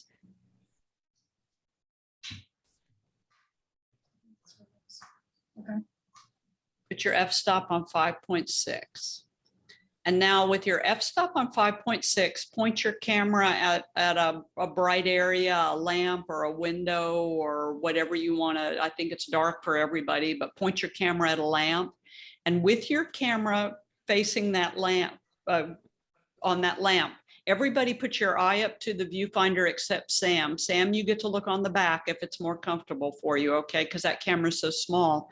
Now rotate your shutter speed dial until the scale goes right in the middle. And when your shutter speed dial, when your scale goes right in the middle, tell me what shutter speed you got. And Suzanne, it's okay if he puts his face in the middle. He just wants to see. Yeah, cats, they're like, what's going on? I know it. The cats and the dogs do that all the time. So when you got your scale right in the middle, what shutter speed did you get? 3. 110. 10? Good. What'd you get, Annette? 3. 3. Good. 6. 6th. Good. 0.4. 0.4. Yeah, it depends on where you are. Yes. 0.4 is what I have. Fourth, okay, good. Now, I want you to do that again. Point your camera at the same light. Make sure the scale is right in the middle. So take your shutter speed, because I've given you your f-stop. So you're going to take your shutter speed now, and you're going to rotate your shutter speed to where it goes right in the middle. Or Sam, you're at 0, 0. And then I want you to take the picture. Click. I had to go to 120. I had to go to 20. 1/20th of a second. That's how much light you had. Yeah. Yeah. That's 1/20th, by the way, is kind of standard for indoors. Yes. Now point your camera at another light in the room and do the exact same thing. Balance your light meter again. Rotate the shutter speed until the scale goes right in the middle. And then take the picture. When the scale goes right in the middle, take the picture. Oh, Got it? And what shutter speed did you get that time? 1.3. 1.3, Got good, 1.3. good, good. That's pretty standard for inside, yeah. for Okay, one. now I want you to pull that picture up on the back of your camera and I want you to look at it. It is not good, I know, but I want you to pull it up on the back of your camera, and does it look like your room? Kind of yellowy. Kind of yellowy, Yeah. that's okay, yeah. It is yellowy, but my ceiling fan blades disappeared. Yeah, yeah, exactly, exactly, because your shutter speed wasn't fast enough to make them stop. Yeah. Sam, does it look like it in your room? It looks a little darker. A little The picture looks darker A little darker. than in your room? Okay. How about Patricia? How's it look? Yellowy. Yellowy? Yeah. Suzanne, how's it look? Yeah, looks like the color. Looks like the color. Celeste, how's it look? Kind of yellowy. Kind of yellowy. Okay. Yeah. Everybody, since we've mentioned this, I was not going to talk about this, but we'll do it now. Do you see where your white balance button Mhm. is? Your WB button is? Turn it Yeah. on auto, please. Your WB button. Set your white balance to auto. It does a perfectly fine job. Yep. Yeah, it was on auto. Good. Wasn't that Was part of our too, homework? yeah. Huh? No, it wasn't part of your Our homework. No, it was not part of your homework. Oh, okay. Yeah. This Is is, that going to be in a menu? it's not in your menu. It should be readily accessible on the outside of your camera, a WB button. Oh, there it is. Yeah, readily accessible, and change it to auto. And then you might want to take the picture again, and it should get rid of some of that yellow cast. The yellow cast is from the tungsten light bulbs. That's what that is. So it should get rid of it at just a little bit. We'll talk about that in another lesson. But since you all brought it up, I thought it was good to talk about. I'm going to have to work on that. Yeah. Okay. So everybody, when you pulled that picture up on the back of the camera, it looks like it does in your camera right now, right? Mhm. Yay. Everybody? Yeah. Mhm. Yeah. Okay. Yeah. Good. Good, good, good, good, good. Let me see what else. Okay. We're good on that one. So you have now, congratulations, balanced your light meter. Yay. So you now know f-stop, you now know shutter speed, you now know light meter, and you have balanced your light meter. So congratulations to you all. Okay, let's continue on with this. I'm going to give you the 5 shutter speeds that I want you all to remember. They're just starting points. So 1/8 of a second to blur your water, 15th of a second to stop gentle movement. I wanted to photograph these red buds in spring. I knew that I wanted the background to be all dreamy and all pretty and everything. And when I looked through the viewfinder, the redbud branch is just barely moving. So instead of me starting with my f-stop of 5.6, I have to start with my shutter speed. And a 15th of a second shutter speed will stop gentle movement. So anytime you look through the viewfinder and you have a moving subject, the first number that you're going to dial in is your shutter speed, because you have to stop the moving subject or blur the moving subject. So in this case, with this red bud, instead of dialing in my f-stop first, I had to dial in my shutter speed first and then follow with my f-stop. The way it works is that once you start with one number, there is another number that you're given, and you have to decide whether that other number is good enough or not for what you're trying to photograph. So I started with a 15th of a second because 15th is what we need for gentle movement. So anytime you've got gentle movement through the viewfinder, you need at least a 15th of a second shutter speed. 60 is better, 125 is better, but you need at least a 15th of a second shutter speed. If you have a living creature in your photograph that has blinking eyes, respirating, moving head, smiling, just, just a basic old ordinary living creature looking at you, you need at least a 60th of a second shutter speed. So anytime you have got that cat or dog in front of you just looking at you, then you need a 60th of a second shutter speed. Then you follow with your f-stop. So that's your first place that you start, is that 60th of a second shutter speed. Notice in this photograph of Socks that his eyes are in focus. If the eyes are not in focus, it drives us crazy as human beings. We do not like a photograph where the eyes are not in focus. And so I always use one focus point and I put it on the animal's eyes. So your one individual focus point, let's get to where you all know how to move these around. So on your Canon cameras, the two Canon cameras that we've got, Suzanne and Patricia, you all have a topmost right-hand button on the back, right here, this blue button. Yep. And when you push that in, Patricia, on your camera, and rotate your front dial, your focus points will move all the way around a little diamond pattern, and they will end with all of them activated or just one activated. So I always shoot with just one activated. Suzanne, when you push that button, you also get an option right here of whether you want to use a large cluster, a small cluster, or one individual. I almost always use one individual. So that's how you all change your focus points. And Suzanne, up here on your top, here's your white balance button right there. Yeah.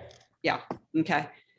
Just for that one. Okay, on the Nikon D500, Lynette, on yours, okay, you have a mysterious hidden button right down here at the base of your lens. You see this right here? I can't see because of the pictures, of y'all's pictures. Yes, okay, the autofocus button. Yeah, you see that you've got this little teeny black button in the middle of there. Yeah, If you push that with your finger and then go back to your display panel on the back, when you go back to the display panel on the back, you'll see that you now can go with a lot of focus points, or just a cluster of them, or just a few of them. One of your dials rotates your focus points, and the other one rotates how your camera focuses. oh, So you have to kind of dig around on that one. okay. And then Sam, yours is this button right here. And yours, you once again, you push it, and then you've got 3 or 4 options: a big cluster or just an individual focus point. And then and then Patricia, I got you already. And then you other Nikons, you 3 other Nikons on the back of your display panel, you all have a little kind of cluster thing that shows a whole bunch of little dots in it. And that's all your focus points activated, or just one section, or just one.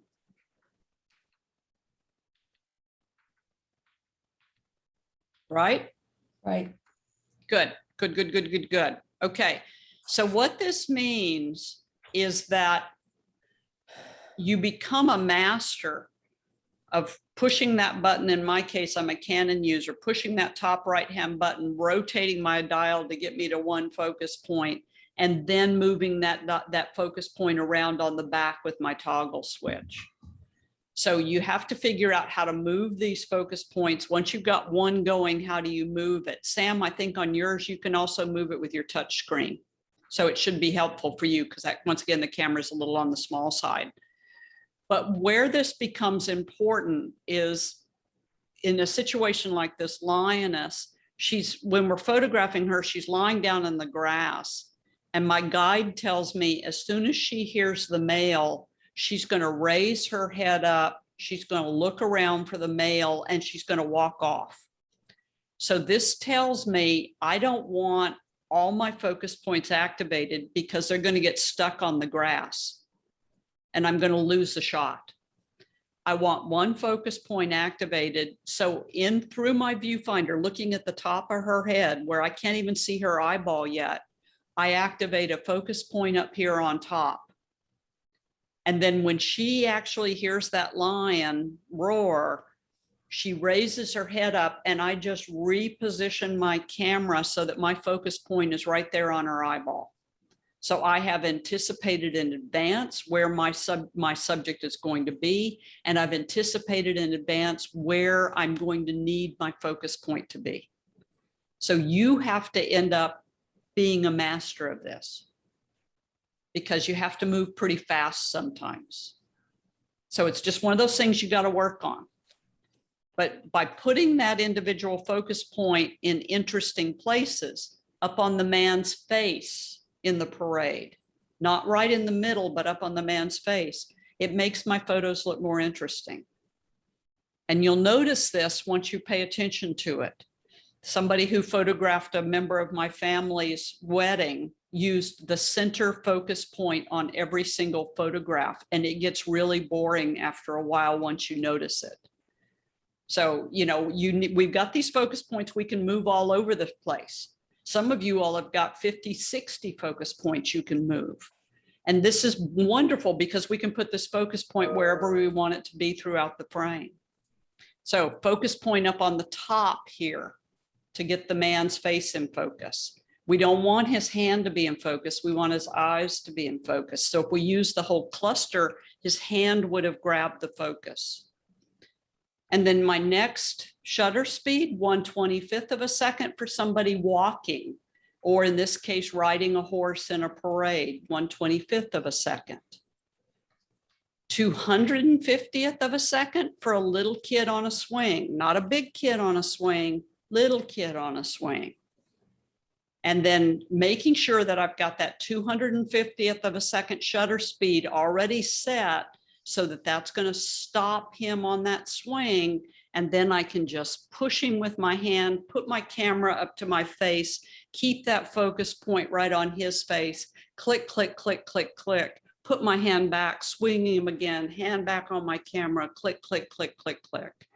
So by keeping that focus point where we need it to be and making sure that our shutter speed is fast enough, then we stop our action. And you notice here how I've positioned him so that the playground is way, you know, the background of the playground is way, way far away. That's my design of my photograph. I don't want anything up close that's going to draw away from his face. So you design your photograph, you think about where it's going to be. 250th of a second on something like this blue-gray tanager in Costa Rica, and you see where my focus point is off to the side.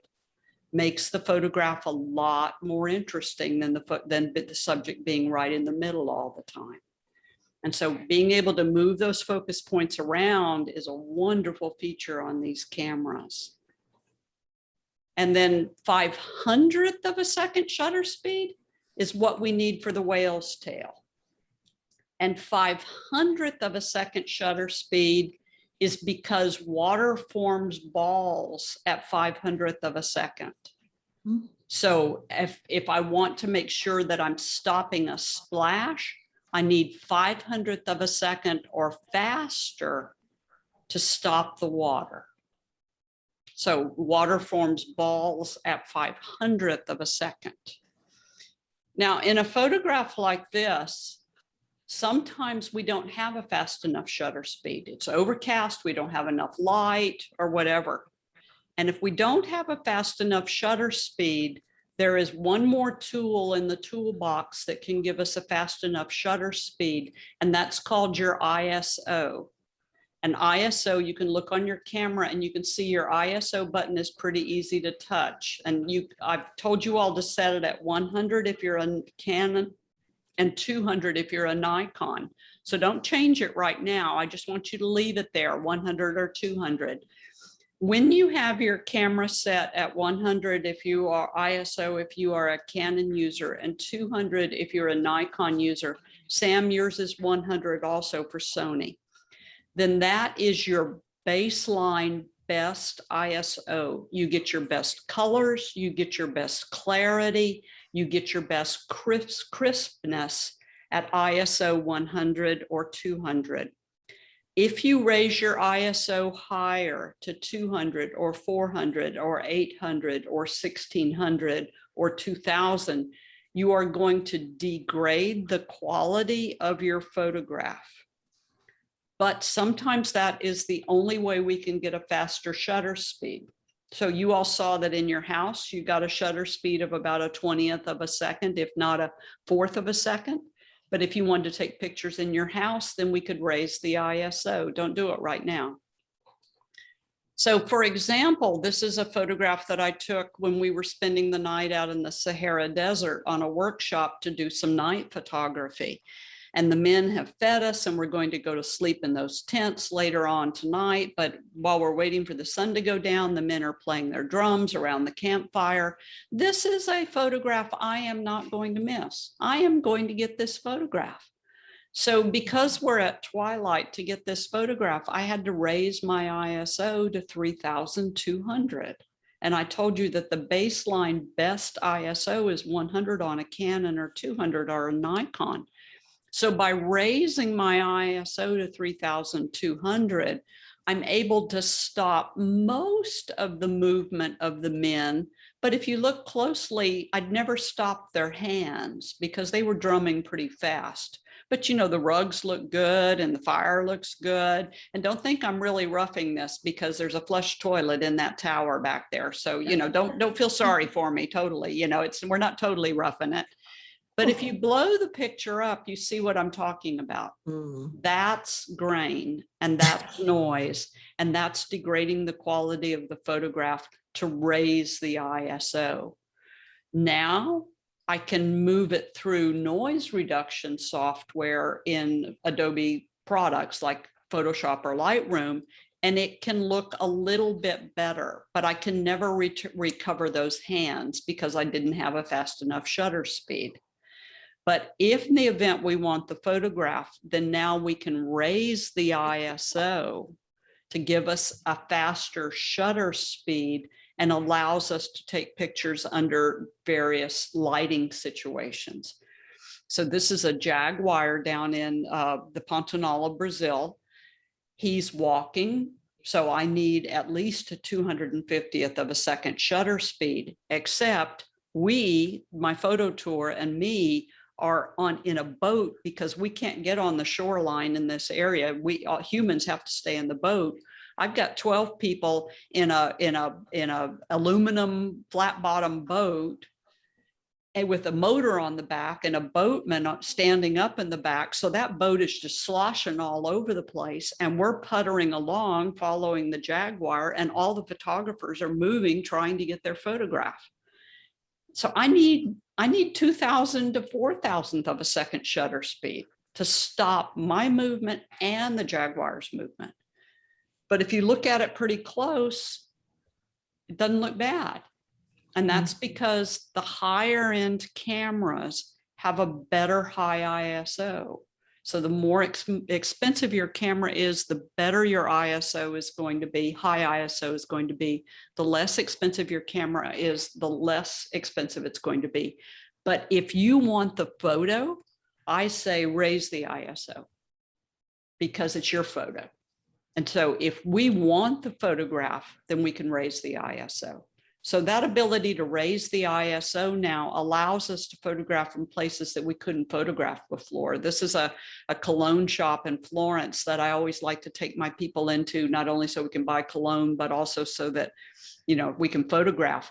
In the old days when we didn't have high ISO, I would bring 12 people in with tripods and she would get all nervous. But now we can walk in, not use tripods, and I can just tell everybody, raise your ISO to about 3000 to get you a shutter speed of 60th and have fun photographing. So now we can raise our ISO when we need to and be able to shoot at a faster shutter speed. These two little boys, they're cute as all get out. They're playing on their, you know, their iPhone games. If I would have picked the camera up and tried to use a flash or something like that, they would have noticed me and it would have all gone away. So this is just camera on the table, push the ISO button, raise the ISO, get myself at least a 60th of a second shutter speed, put a focus point on the kid's face and photograph away without the kids knowing I'm there. And so high ISO now allows us to get faster shutter speeds, but just be aware it does degrade the quality of the photograph. So it all depends on what you're trying to photograph. So fast shutter speed or slow shutter speed? Probably fast. Fast? To be fairly slow because it's the time. You've got to let Oh, shutter speed. the shutter speed. Yeah, it's gonna Yeah. have to be fast It's a for the lightning. Yeah. It's gonna be fast shutter speed or slow shutter speed? Fast. Yeah. Fast. Yeah. Slow, because if I used a fast shutter Mhm. speed, I would just get a teeny section of the lightning. By using a slow shutter speed and letting the shutter stay open for 30 seconds, I get all the bolts as they dance across the sky. Oh, So slow shutter speed, camera on the tripod. Okay.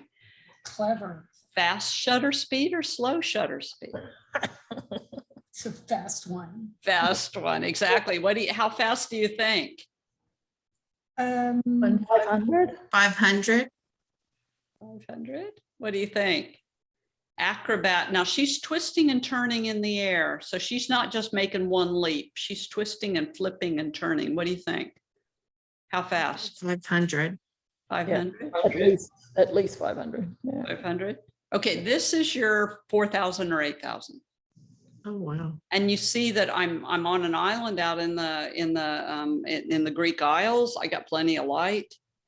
And so this is between a 4,000 and 8,000. And something like this, I go ahead and I get it all set up. And then I ask her to go ahead. And the first time she flipped, of course, I had no idea what in the heck she's doing. She's just some lady I encountered on the street who was doing cool acrobatics. So the first photo that I took of her, I completely blew it. She flipped all the way out of my picture and I just totally ruined it. And so then you have to be very humble and say, would you do that again, please? You know? So don't be afraid to ask somebody to do it again. But this is your 4,000 or your 8,000 to get my fast enough shutter speed. If we're doing something like in the gymnasiums, if the light's bad, we don't want to raise the ISO because it's just going to look even worse. So here I catch on that the girls are getting points for standing still and throwing colorful objects up in the air.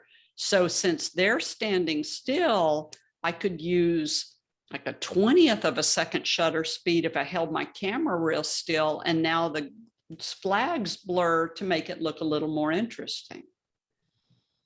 Or in this case with the dancers, they've got stage lights, so I've got plenty of light. So why not let a little bit of shutter speed slow to blur the dresses and make it look a little bit more interesting? I need at least a 60th of a second shutter speed to make sure that I capture all of these totally engrossed audience members. You know, you can see how much they're just absolutely loving this, you know. So, you know, I need at least a 60th of a second to stop them. But, you know, we don't always have to freeze everything. Sometimes we can blur to show movement in our photographs. So the last thing that I leave you all with tonight is your histogram. So pull that picture up on the back of your camera that you took around your room. Oh, I deleted it. You delete it or pull It was any bad. picture up on the back of your camera. And then I want you to push your info button 1 times, 2 times, or 3 times, and this will bring up your histogram. Oh, You see your histogram? yep. Yep. Good. See your histogram? No, I don't. No, I I do. don't either. I see. You got it. So when you're pulling up your picture, Nikon users, when you all are pulling it up on the back of the camera, you're going to pull up the picture on the back of your camera with, your little rectangular button. And then you're going to push your INFO button or your info button 1 time, 2 times, 3 times. Okay, I don't, Nikons. yeah, well. It's not doing anything. no. Okay, on your handout, I gave you going into your menus. Nikons don't do it right now, but I gave you how to go into your menus and pull up your Yeah. histogram. But eventually, remember this screen, eventually you're getting something that looks like this. Okay, you Nikons. Now let me explain to you what your histogram is. Patricia, you got your histogram? Mhm. Yeah, Suzanne, you got your histogram? Sam, you got yours? Yeah, I have 4. Yeah, you have 4 and Okay. you can turn off those 4 and just go to 1. It's called RGB histogram. We don't need 4 of them. We just need 1. Okay. Yeah. So let me explain to you what your histogram is and how it is so important to you. So a histogram is what we look at when we look at the pictures on the back of the camera.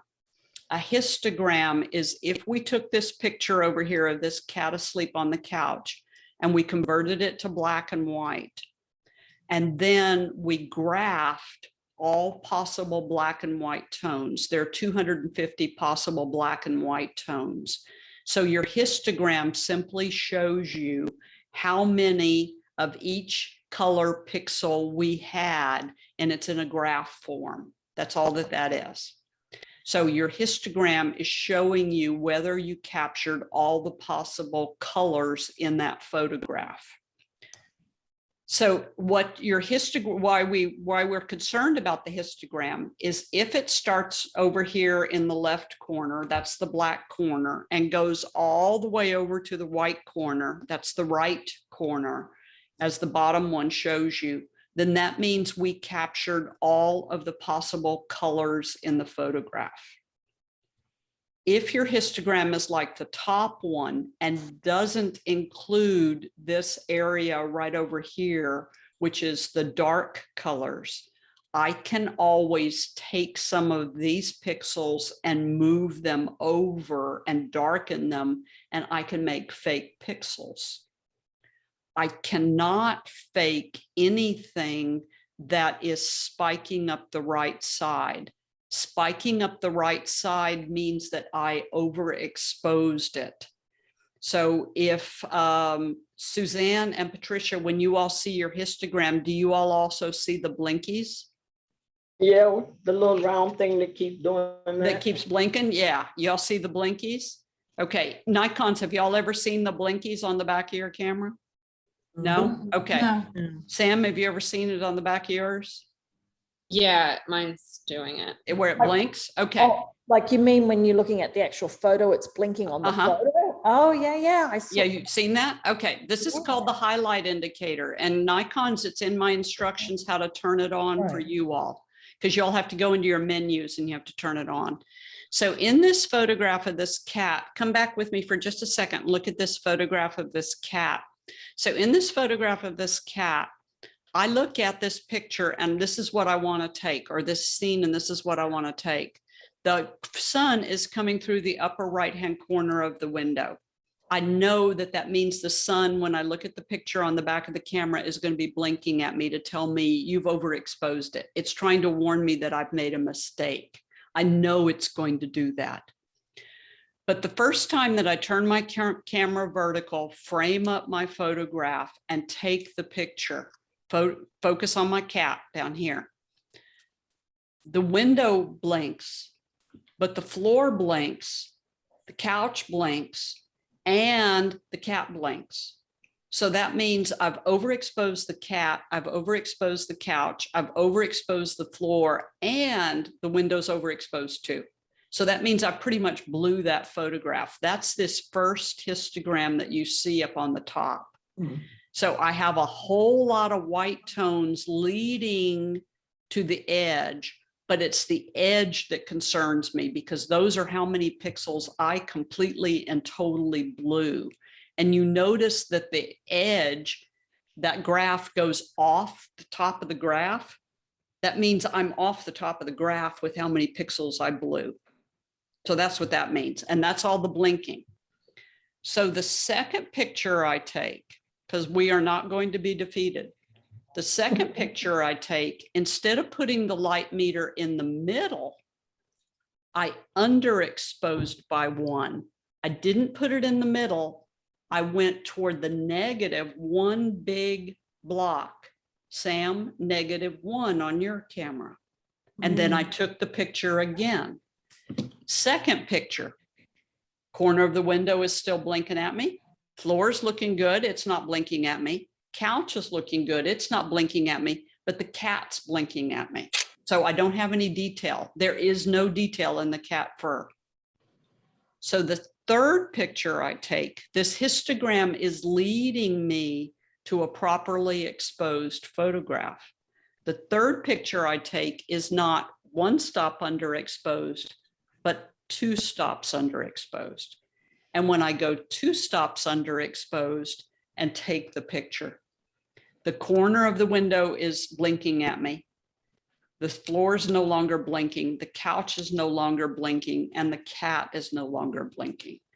So by looking at the picture on the back of the camera, watching the histogram and watching the highlight indicators, you know good and well when you walk away that you got the picture. We didn't blow it. So we might blow it the first time we took it, but then we're going to learn our lesson and not blow it the next time. So after a while, you get to where you can look at a picture like this and you can say, that's going to need if 1 underexposed, if not 2 underexposed. So after a while, you kind of just develop an instinct for this, but we always double check it by making sure that our histogram goes all the way from the left corner to the right corner. That means we captured all of our tones. So that's why your histogram is so important and why we need to be paying attention to it. So I keep this screen up on the back of my camera all the time when I'm looking at my picture, because I need to see the histogram first. Then I can move to my next screen, which Nikons you all are going to toggle with this toggle right here. Try that, Nikons. I'm sorry, I might have misled you all. Bring your picture up on the back of your camera and then toggle 1 time, 2 times, 3 times.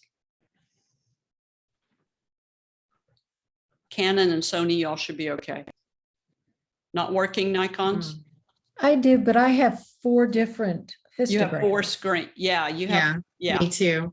So somewhere you'll want to go turn off your RGB histograms. I think if you Nikons, if you all go 4 screens up, you get the red, green, and blue histogram. But if you only go 3 screens up, you get the 1 histogram, the 1 color histogram. That's all we're interested in. It doesn't want to come. It doesn't want to. Okay. It's on my handout how to go set it properly. I thought I had read that, but it's. I'll See, I look at thought it I had again. read that too. And I might be leading you wrong on my instructions because you pull your picture up and then you toggle 1 time, 2 times, 3 times with this little toggle switch right here. I'll go back and reread it. Okay. Yeah. Which toggle switch? This one right here. If you have a toggle switch like that, you toggle up 1 time, 2 times, 3 times.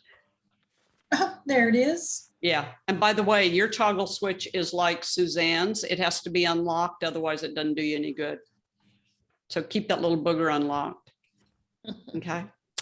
Okay. So that's what I have for you in lesson 1. Now you have homework before I see you next week. So you've got your homework assignment. You're going to photograph a stationary object and you're going to position it about 8 feet away from a background, 8 feet away or more, if you can do 8 feet away or more. And you're going to photograph it using the little chart that I've given you, moving through your f-stop scale. And then you're going to photograph water. So you can use a garden hose if you want, or if you have a fountain in your swimming pool, you can use that. Don't use a real high powered garden sprayer because you're not going to notice it. So if you just want to put a garden hose out there and photograph it, you'll notice it on a garden hose. Or if there's a fountain in your neighborhood that you'd like to photograph, go do that. You have to be on a tripod, or if you don't have a tripod, use a stool. And then you can upload your photographs. I'm going to send you a link to my Dropbox, or if you have one that you use like a WeTransfer or a Dropbox, send me a link. Upload your photos, and then I'll show your photos next week. And I'll do an evaluation of your photos and show them to you next week. And then next week, we will continue on with lesson 2. Okay. So I am going to send you a recording from tonight. I'm going to send you a link to my Dropbox where you can drop your photos after you're finished with your homework. And then I'm going to send you a link to the login information for next week's class. Questions for me? Kathy, I have a question Sure. on the exercise, Yeah. because I misunderstood. I tried to do this without tonight's lessons. Oh, did you? It's a good thing I didn't have to upload the ones I had. Yeah, it is. It is. But I learned where everything was. But when you say take it outside, because where I had trouble is in the shade or in the sun, or does it matter what time of day it is? No, and it's so bloody hot outside right now. Let's just go ahead and take advantage of full sunlight. If you do them all in the shade, do them all in the shade, but don't do them in dappled light. And I know that's kind of hard where we live because we've got all the trees around us. Okay. That was kind of the biggest problem I had. And then if we don't have anyone who's moving, can we take a plant and blow a fan on it or something? No, so the that's plant- the water. So I want you to do. Oh, I jumped running ahead water. to lesson 2. No, not I mean, lesson I was 2, really lesson busy. 1. Don't go ahead of me. No, Okay. don't go ahead of me. So the lesson 1 homework is just one stationary object Okay. and then a water moving through a garden Okay. hose or a fountain or something. Yeah, and a sprayer doesn't work very well. It doesn't work. You can't see it. Yeah. You I can't found see that out. it. Okay. Yeah. You can't see it. It doesn't work very well. What about the Okay. sprinkler? Sprinkler would work pretty good. Yeah. A sprinkler would work really pretty. Yeah. Just don't get wet. That'd be bad. And we got to turn our sprinklers on right now anyway, because it's so hot. Yeah. Yeah. Okay, I do have a question about sending you pictures. Pardon? Yes, Question about sending you pictures go ahead. straight from the camera? Or do you want them like cropped or anything? No. Okay, so I'm not sure I know how to do that, but I'll try. Okay. Yeah. You just download those pictures using a card reader. And I've got information on my blog if you need to know how to do that, or your camera came with a cord that you can connect your camera to your computer and download them that way. Okay. Yeah. Okay. Any other questions? No. Could we use rain for running water, or is that not going to work well? Yeah, you can use rain. The problem with rain is that, you may not be able to complete the whole lesson before you get wet or the rain stops. So yeah, you could do that. Yeah. Okay. Yeah. Wow, Yeah. who's getting rain? Yeah. Louisiana is, hopefully we don't flood this time, but Oh, yeah. Yeah. Well, hopefully we get some rain this weekend. That's what we're all hoping for. try to send it your way. You can send it my way. Exactly. We need it now. We sent it your way. Yeah.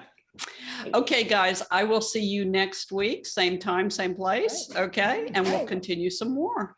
All right, Okay. thank you. Great. Thank Good you. night, everybody. Awesome. Good night. Good night.